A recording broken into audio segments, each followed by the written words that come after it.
Hello, welcome back to another breaking news update. My name is Jimmy Boyd, and you were watching Boyd News. I want to thank you so much for tuning in today. I've got some breaking news coming out from Ukraine to share with you. So we have reports that yesterday Ukraine came under a massive attack once again, and right now Volodymyr Zelenskyy is pleading for more air defenses, as apparently they've been hit by over 800 guided aerial bombs. These are glide bombs that are flying into Ukraine almost every single day, and they're very devastating. I'll show you guys a video here in just a minute. But this video footage that you're seeing here is in the Zaporizhzhia region. There was two regions that were hit yesterday, the Donetsk region and the Zaporizhzhia region. So this was a town in the video here of Vilnyansk, okay? This is in the southeastern city of Zaporizhzhia in Ukraine, and it got hit hard. I don't know if this was a glide bomb or what this was, but some massive bomb landed here, destroyed this building, and we had reports here too that 7 people, including 2 children, were killed in this attack. Apparently they were hosting some sort of picnic or celebration here nearby this building, and that's when this missile came in and destroyed this area, okay? So again, we had 7 people killed in this attack. We also have reports of in the Donetsk region, we've got dozens others that were wounded and killed as well. We'll go over that in just a moment. But yeah, Ukraine is hit just in this last week alone, apparently, by 800 guided aerial bombs, okay? Ukraine is massively hit almost every single day, and it's just not widely reported anymore because it happens so often. And a big reason for this is because Ukraine doesn't have enough air defenses to cover their country. Ukraine was coming out and saying that they needed something like 12 Patriot missile systems to cover their country. As far as I know, I think they only have something around 4 of them, okay? So they need much more. There was some reports that the EU, I believe, was putting together a package to send over 8 Patriot missile batteries over to Ukraine, which could be very good, okay? I think that would help cover majority of their country if they were able to receive these, but that's obviously just in talks right now. It hasn't actually happened. So lots of crazy stuff happening over here in Ukraine. We're going to be talking about these attacks more in Ukraine, and then we're going to talk about some of the solutions that Ukraine could be receiving right now, but, you know, they're obviously fighting again with one hand tied behind their back because they can only strike so far inside of Russia. So first I want to show you here, I've got a video pulled up real quick just to show you these glide bombs, okay? This is a video that was posted on X, and as far as I know, this may be a Fab 3000, which is a 3,000 kilogram bomb. And I want you to see the devastation. It's going to land right in this vicinity near this huge building. And look at how powerful this thing is when it goes off. Check that out.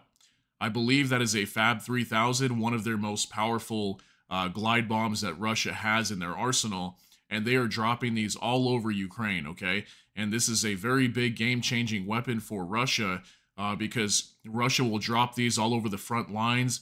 And a lot of times they can launch these from several miles away. I think even tens of miles away, where Ukrainian air defenses can't even shoot down these planes. So, and a lot of times they don't even have the permission to strike that far inside of Russia to prevent these attacks from happening. Okay, they have to strike much deeper in Russia, even if they want to go after these warplanes that are launching these. So that's why I wanted to show you that. This is a major problem for Ukraine, and they obviously need the ability to either take out these warplanes or go after the airfields where Russia is launching these warplanes that they use to attack Ukraine with these glide bombs. So I've done multiple videos with these glide bombs. They produce tons of them. Okay, they produce Fab 500s, 1500s, 3000s. And they're mass producing these right now, and they drop, tens of these, 50, 100 of these in 1 week inside of Ukraine, and they're very, very devastating, and that's why a lot of the Ukrainians are dead as well, okay? They can't really defend from these, especially when they don't have air defenses, so very crazy what's happening. Just wanted to show you that.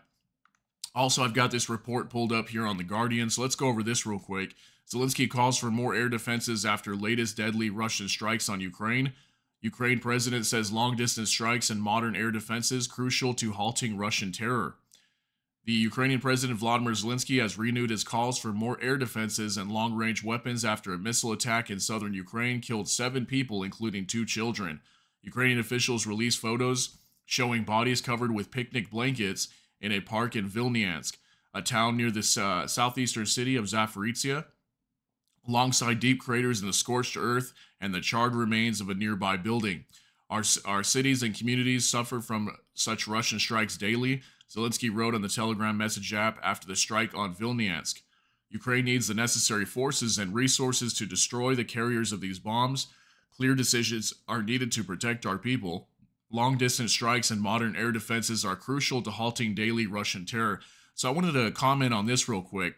I noticed that he mentioned here, Ukraine needs the necessary forces.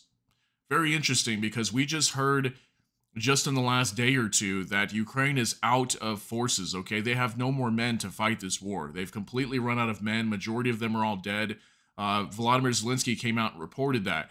So if he's saying that they need the necessary forces, not just the resources, right? Not just the Patriot missile systems and modern air defense systems, but they also need the necessary forces. So I wonder if they're secretly and quietly calling on NATO and saying, hey, you know, we need some troops in here now, okay? We don't have men to fight this war anymore. And obviously, Ukraine has already come out publicly and announced that. But, you know, we know from many countries like France, for example, many of the Baltic nations, they have mentioned many times that if Ukraine runs out of men, or if Russia breaks through the front line and starts taking over Ukraine, that they'll send their troops to Ukraine to fight against Russia. So I feel like every single day we're getting closer to that. And hopefully that never happens. But I thought that was interesting that he mentioned that here. This could definitely indicate that they're trying to call on NATO to come help them. So let me know what you think down below regarding that, though. Since March, Russian forces have used a new type of guided bomb to pound Ukrainian cities and villages across the country. Zelenskyy on Sunday said Moscow had used more than 800 guided aerial bombs against Ukraine this week alone. Ukraine has at least 4 Patriot air defense systems provided by the U.S. and Germany, since Zelenskyy has made repeated pleas for additional defense weapons. Germany, the Netherlands, Romania, and U.S. have each pledged to send Kyiv a Patriot system. In total, at least 15 civilians were killed and more than 37 injured in missile attacks on the east and the south of Ukraine on Saturday and overnight. So that's the totals that we had: 15 civilians and 37 injured, all in these attacks just yesterday. At least 8 civilians were killed on Saturday in the eastern Donetsk region, which has been severely damaged by fighting, according to the local governor, Vadim Filashkin. Much of the province continues to experience near-day shelling. During a visit on Saturday to Kurakovo, a city in the Donetsk region, 6 miles from the front lines, the Guardian reported 1 glide bomb and at least 5 artillery strikes on civilian buildings, which killed 1 person and injured several others. Local officials also reported that a Russian strike targeted a coal mine in a nearby town of Selidov, destroying several production facilities. The attack temporarily trapped 53 miners who were subsequently evacuated. So we even had a town of Selidov coming under attack as well, okay, destroying several production facilities. So Ukraine just getting hit hard every single day here. While the West's decisions to allow Ukraine to strike Russian territory with its weaponry have halted Russia's push along the northeast front near Kharkiv, Moscow remains on the offensive in the east. So it looks like Russia's starting to push more on the eastern side, like near Donetsk and Zaporizhia. And we had those reports a while back, too, that Russia was supposedly pulling a lot of their troops away near Finland as well, up on the northern side of Russia. They were starting to clear out a lot of their troops in that region, and all their equipment, okay, tanks and all those different things were starting to disappear from that area, and supposedly we're heading down to eastern Ukraine. And this may be the example of that, okay? This is probably what we're seeing here. And we're probably going to see the fighting pick up on the eastern side of Ukraine. And we also heard, too, that the Russians were starting to pull away from the Kharkiv region as well. And now we're starting to see the attacks pick up here on the east. So it looks like Russia's probably going to be focusing on the eastern side of Ukraine, the Donetsk region, Donbass, all those regions over there. So I want to show you this here as well from Volodymyr Zelenskyy. This week alone, Russia has used more than 800 guided aerial bombs against Ukraine, against our cities and communities, against our people, against everything that makes life normal. Ukraine needs the necessary means to destroy the carriers of these bombs, including Russian combat aircraft, wherever they are. This step is essential. So you see how he's calling for permission to strike these Russian airfields, okay? They have to, because that's obviously how these aircraft are able to deploy, because they come from these airfields way outside of the zone that the United States and the West is giving them permission to strike, and then they just fly in and drop these glide bombs and then fly back, and then the air defenses can't even take them out, so they basically can't defend from these attacks, and these will continue to happen until they have the permission to use, let's say the ATACMS missiles and strike these airfields or whatever it might be. So we'll have to see if that changes, but as of right now, it hasn't changed yet.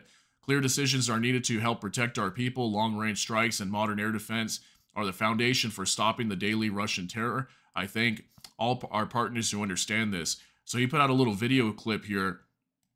There isn't any sound, so I'm not going to play the sound. It's actually got music, which unfortunately we can't play music here. But there's basically no sound to this video other than music. So I'll kind of just let this roll here for a minute and we'll talk about it. But look at all the different cities here that have been hammered. This is just over the last few days, okay? We had Zaporizhia. Now we got Dnipro City. Okay, it says here June 28th, 2024. This just says in the last couple days. Here's Odessa. Okay, this is in the last week. Sumy region. This is up in the north near Kharkiv. And just look at the massive devastation here. And a lot of this really is not reported. Here's Kherson.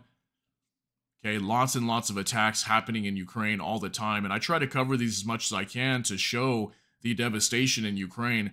And it's interesting because, you know, we had that attack in Sevastopol the other day using ATACMS apparently. And there was a beach that was hit over there. There was dozens of people that were injured and potentially killed in that attack. And I'm not saying that it's okay for the U.S. and Ukraine to do this and target these areas, assuming that that was the target. We don't even know what the target really was near Sevastopol, but there was cluster munitions that were used over there, and I did a report on that. And, we had innocent people that were killed over there. But, we see this 10 times more in Ukraine, okay? Ukraine is getting hit on the daily, all the time, by Russian glide bombs and missiles and just everything, you name it.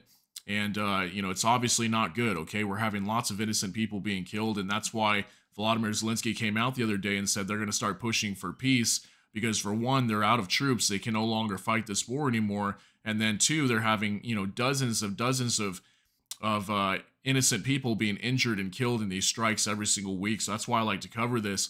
Finally, I want to show you this here on Forbes. It says Russia's most dangerous jets are parked in the open 100 miles from Ukraine. But Kiev needs Washington's permission to strike them. So this actually came out just a couple days ago, but I wanted to show you this because this is the main thing that Ukraine is calling for, to be able to strike these airfields so they can stop these warplanes from launching these glide bomb attacks. So the Voronezh Malshevo air base is off the target list for now, it says. So this is the air base, Voronezh Malshevo, I don't know if I'm saying that right, air base. It's not too far away from the Ukrainian border. It says right here, Voronezh Malshevo air base in southern Russia, 100 miles from the border with Ukraine, might be the most important and most vulnerable target in Russia. But it's seemingly off the Ukraine's list of targets for now. From the base, Sukhoi Su-34 fighter bombers belonging to the Russian Air Force 47th Guards Bomber Aviation Regiment fly daily sorties lobbing powerful glide bombs at Ukrainian troops and civilians from 25 miles away or further. So see how far away they are? 25 miles away from probably even the border or the front line. And it's very difficult for them to shoot down these warplanes if they can't target much further inside Russia than what they're being able to do right now. So the carnage is staggering. It takes only minutes for a Sukhoi jet to reach the launch area near the border and then return to the base. Ukrainian analysis group Frontelligence, Insight explained. The large number of jets stationed at the airfield enables the simultaneous deployment of bombs, allowing multiple targets in Ukrainian territory to be engaged at once. The regiment's dozens of Sukhoi Su-34s, possibly representing around half of Russia's active fleet of the supersonic twin-engine fighter bombers, routinely park out in the open on the tarmac of the recently renovated base. They're within the range of Ukraine's best deep strike weapon, its Army-made Army Tactical Missile System, rockets, that's the ATACMS. Ukraine could potentially incapacitate the entire operational fleet stationed there if permitted to conduct such a strike, Frontelligence Insight noted. But the administration of President Joe Biden hasn't yet given the Ukrainian government permission to aim the ATACMS at Voronezh Malshevo. And so for now, the Su-34s at Voronezh Malshevo bomb with near impunity, lobbing a significant percentage of the roughly 100 glide bombs that Russians drop on Ukrainian positions and cities every day, killing soldiers and civilians alike. So look at how big of a problem this is. They need to be able to go after these airfields like this, because that's where Russia's launching these glide bombs from. Okay, they use this air base. They fly over there just a few minutes away, drop their bombs, and then come back, and they can continuously do this every single day. And if Ukraine can't defend from this, well, that's exactly why we're seeing Vladimir Zelenskyy coming out and saying that they've completely run out of men. I mean, how can you defend from these glide bombs? I showed you how devastating these bombs are, and if they're dropping, you know, hundreds of these every single day all along the front line, how can Ukraine defend from this? They just can't.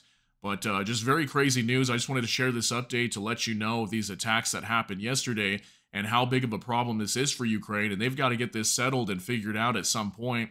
If not, you know, they're just going to continue to lose more and more troops. And at some point, they may have to surrender if they just cannot not even fight this anymore, because we've already heard that Ukraine is already running out of men, okay? Volodymyr Zelenskyy said they've got many dead and wounded on the battlefield, okay? That says that they're running out of troops right now, okay? So, very crazy news, guys. Let me know what you think down below. But that's going to be it for this update. If you got something out of this, please smash that like button. Also, if you enjoy my content, please consider subscribing down below. Hit the notification bell. That way YouTube can notify you. And with that, I hope y'all have a great day. Everybody take care and God bless. And we'll see you in the next one.